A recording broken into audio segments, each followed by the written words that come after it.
$325 billion in cash. That's the most they've ever had.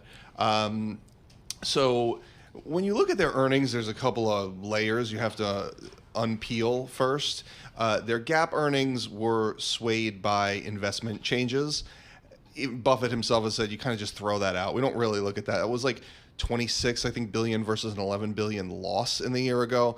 Those numbers are a little bit irrelevant. The next part is their earnings from operating companies. Those, if you look at just the number they give you, those were down about 6%. What happened there, though, was they have a lot of yen debt, and there was a big Forex loss in there. So peel that back. The operating company's earnings were up a little bit, which was less than I expected. The insurance operation had a couple of unforeseen negatives in it, and that really turned it down. Some of them I don't think are ongoing things, but that was really the negative variance was in the insurance business. Something, because we were actually chatting about this earlier when it came to the percent of their cash pile at Berkshire Hathaway. So the last time it was around this high, the stock market continued to move on to records over the following 52 weeks. But then the last time on this opposite end of that, the lowest percent of cash he had at any time over the past decade was right when the S&P 500 briefly peaked in 2021. So what's your thoughts whenever you're kind of thinking about what this could mean more broadly for where like major indexes and equities could potentially be headed? Yeah.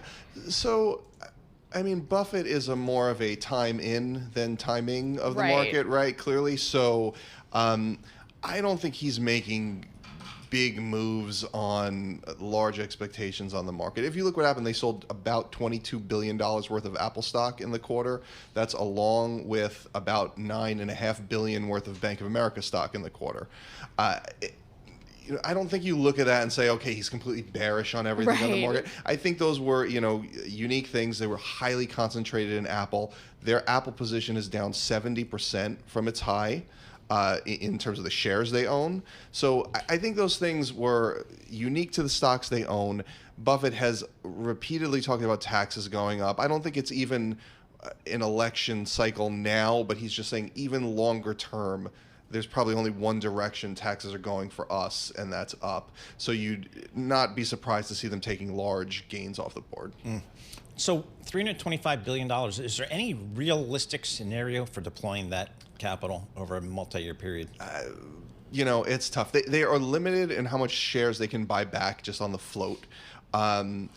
We had wrote, it's tough to see them doing a tens of billion dollar acquisition.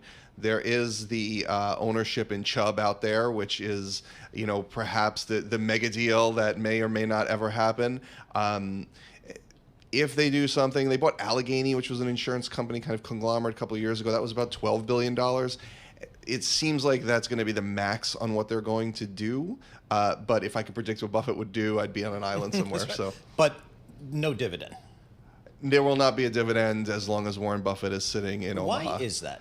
I mean, I think he likes getting them. He doesn't like paying them. He says, look, and I would agree with him. I'm better off holding this money than giving it. Your return on a dividend is going to be less than my return investing it. That probably hasn't been true actually recently, but I think that's his mindset.